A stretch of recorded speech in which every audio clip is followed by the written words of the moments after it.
All right, ladies and gentlemen, Bruce Springsteen singing I'm a Rocker. And one man who could say that very honestly is John Rocker, former Major League pitcher. And he is now Director of Public Affairs for Save Homeless Veterans. And, John, good to talk to you again. I talked to you in another venue last year or so when your book Scars and Strikes came out. So good to talk to you again. Good speak with you as well, Steve. How's your day been going so far? The day's been good. And the show is almost over, and it's Friday. So what could be better than that, right? yeah. Heading toward what hopefully is going to be a good weekend. I'll tell you. All right, listen. You're doing such a great thing here. I want you to talk to the folks. I believe that there are over 26,000 homeless veterans from the Iraqi and Afghanistan wars alone in this country, and that's something that's. Let me stop here, Steve. Those are the ones the VA actually knows about. Just in Atlanta proper, which our organization just right now is based out of Atlanta. There's 2,600 just in metropolitan Atlanta the VA knows about. Estimations are anywhere as high as 5,000. Just from the current Iraq and Afghanistan war, the VA knows about 26,000. When you get into Korea, Vietnam, the first Gulf Wars, the number is actually around 300,000 estimated homeless veterans nationwide. And by the way, we just started our affiliation this week with WCFO in Atlanta. Of course, you pitched for the Braves so many years. Okay, so tell me about what your organization, the Save Homeless Veterans, is going to do and is doing.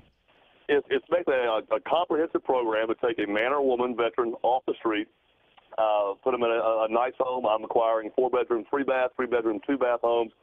Generally off of REO bank books, rehab the whole home. We put granite countertops and hardwood floors and brand new appliances, make them nice homes. I had some individual, I won't tell you exactly what I was thinking about this individual, come to me about 2 months ago and said, Mr. Rocker, I've got a portfolio of Section 8 homes for you. I almost punched him in the mouth. My whole motto with the homes I put my homeless veterans in, if I don't want to live in the home, he or she's not going to live in the home either. Go ahead. It's a whole comprehensive program. A man or woman becomes homeless, obviously, for a reason. Generally, it's fiscal issues, fiscal irresponsibility, chemical dependency, psychiatric issues, or what have you. We address within the program. It's a comprehensive program to address each one of those issues. So in 12 to 18 months after you've lived in one of our homes, you've gotten some psychiatric care, you've gotten dependence care, you've gotten fiscal responsibility, you've gotten classes and whatnot. For fiscal responsibility, teaching you things like that.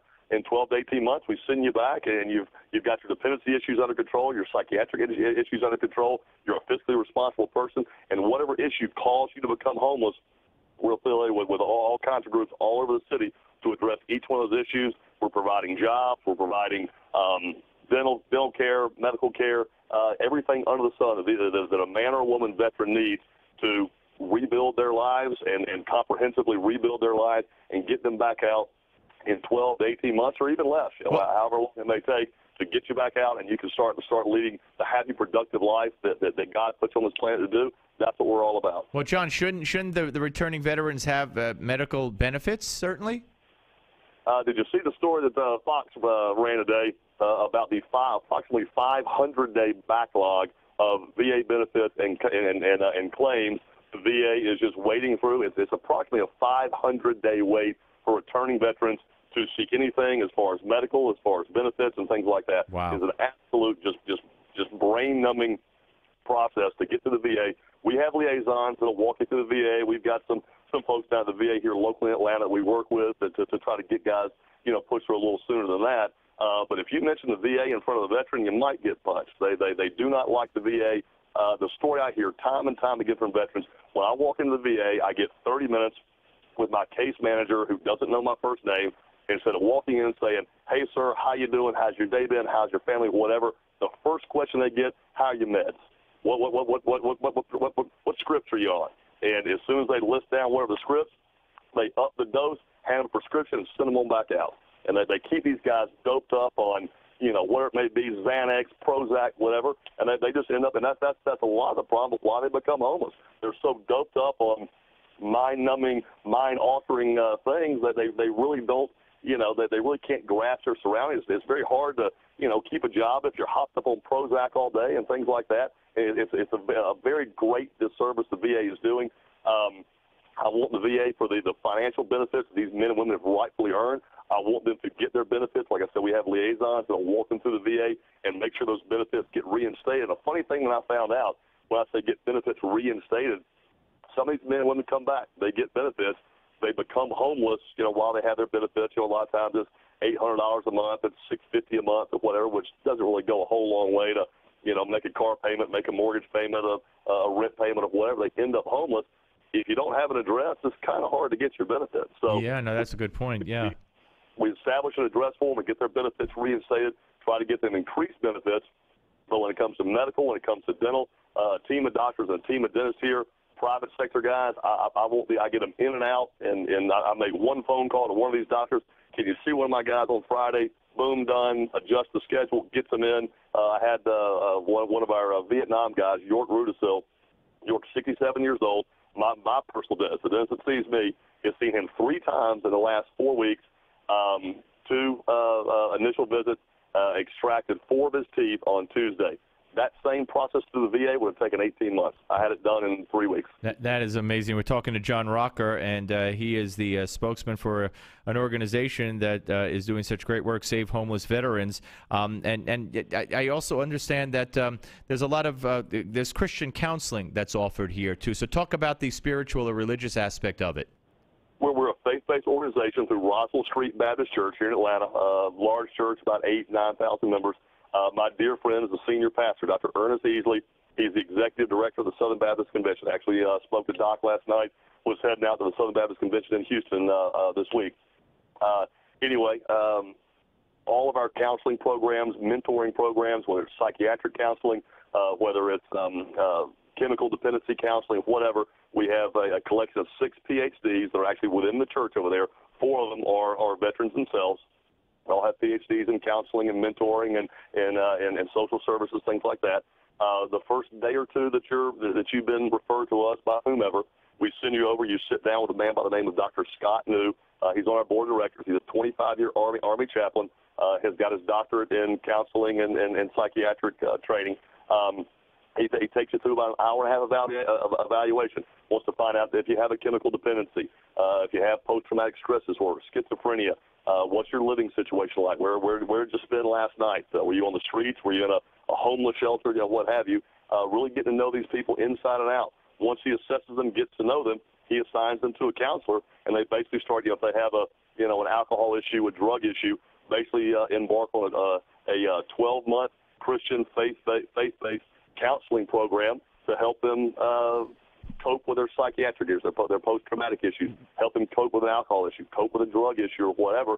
It's a 12-month Christian faith-based counseling program that is integral to our program. Like I said, these men and women become homeless for a reason. They're returning vets from the most recent wars, Iraq and Afghanistan. 70% of them have some kind of chemical dependency. I think 60% have some kind of psychiatric issue. Those reasons, in large part, are why they became homeless. So with Roswell Street Baptist Church as our very strong, close affiliate, almost the hub of our organization, we get them over there immediately, get them assigned a counselor immediately, counseling once a week. The counselor checks in on them once a week. Wednesday night veterans-only Bible studies. It's really a great little support staff. No, most of the guys that are counseling are veterans themselves. It sounds like a great support staff, and I'm not letting you go yet, but tell folks how they could find out more if they need help or want to contribute to help your organization. SaveHomelessVeterans.org is the website. You can donate right from the website. Obviously, credit cards. It's got an address on there that you can mail checks. Obviously, we're a 501c3 non-for-profit. We survive off donations. The houses are being purchased by investor dollars. I've actually purchased a couple homes through my network of angel investors and friends here in Atlanta, actually purchasing the homes with our dollars, kind of thing. But as far as the transportation services needed, the doctor services needed, just general overall services needed, donations are the only way to get it done. So donations are very, very important to our organization. All right. Well, now let me move on. We're talking to John Rocker, former pitcher, Major League pitcher, most known for his time with the Braves, of course. Let's talk about the budding scandal here, the latest in Major League Baseball, where Major League Baseball is looking to suspend up to 20 players or so, including Braun and A-Rod and others for their affiliation report, supposed affiliation with Anthony Bosch down in Florida, the anti-aging clinic. What's your take on this, and what's your take on the whole steroid issue? As far as this current, news that is starting to come forth, my main question is, were those relationships prior to the steroid ban and the steroid testing in Major League Baseball? Were these 2002, 2003 relationships, or were these 6 months ago type relationships? I think it's since the ban. I mean, I think it's definitely since the ban. If they existed, it's since the ban. And then you got to play by the rules. And first offense 50 games, second offense 100 games. I mean, you got to have to take the medicine the Major League Baseball gives you, I guess. Well, what role? I mean, when you were there, I mean, in the game, I mean, I know at one point, amphetamines were common, and they've, as a matter of fact, I heard one sports talk show host say the other day that it's harder now for guys to play. They're talking about, I think they were talking about, not to indict Robinson Cano, but I think they were talking about how he might get an 8-year contract, but he's already 30 or 31, and guys don't really have that longevity, productive longevity anymore, because they've cracked down and taken amphetamines out of the picture. I mean, is that true? Was that a part of the game? Is that, they say it used to be as available as M&Ms at one point. And you look at other sports, at least baseball addresses it. Some other sports, they don't even talk about it, and it's got to be going on. So how big a part is, or have stimulants and drugs or banned substances been in baseball, at least to your knowledge? They were definitely there. And amphetamines, simply a way to wake you up, give you energy. Whether it's I was actually never they're called greenies. It's right. Generally what comes south of the border. Little green pills. You break them open, stick them in your coffee. And I don't care what you did the night before. I don't care if you rolled in at 4 a.m. You're immediate. There's going to be a nice quick shot of energy that's going to last 3, 4, 5 hours and get you through that. Sunday afternoon during August when it's 98 degrees outside and you're absolutely just dragging backside. I was always the guy that took hydroxycut. I took hydroxycut in place of that, which was an over-the-counter product and things like that had ephedra in it until ephedra got banned. But it's very common. I played 3 different times in Puerto Rico, played in Venezuela once, played in Mexico once, and you would literally have a pot of coffee with a orange top and a pot of coffee without. The pot of coffee with the orange top probably had 10, 12, 15 greenies broken up, put into it, and the pot of coffee without the orange top had none. So it was even in the whole clubhouse knew it. That was just kind of part of the game, just like wearing metal spikes was part of the game. Right. So on one hand, Major League Baseball either turned a blind eye or, in fact, encouraged that kind of stuff, and then on the other hand, they're getting real technical here with the steroids. It's a crazy situation. But listen, John, good to talk to you again. I always felt that you got basically the short end of the stick in the raw deal, but you haven't let it stop you with your work. And I wish you luck with the organization, and we'll speak to you again. Well, thank you. I appreciate that, Steve. There again is SaveHomelessVeterans.org, and anything anyone wants to do, no donation is too small. $5, $10, everything makes a difference in the lives of these homeless veterans. When these guys show up, they most of the time have empty pockets. They have $20 to their name. They have no money to buy groceries, no money to buy, basic utilities, toiletries, and things like that. We actually, there's been several guys that come in. We'll literally give them $100 out of the donation account to go buy themselves some groceries. I mean, we actually just give them hard cash, until we get their benefits reinstated and stuff like that. Any donation is very worthwhile and absolutely makes a difference in the lives of these veterans. All right, John, you have a good weekend.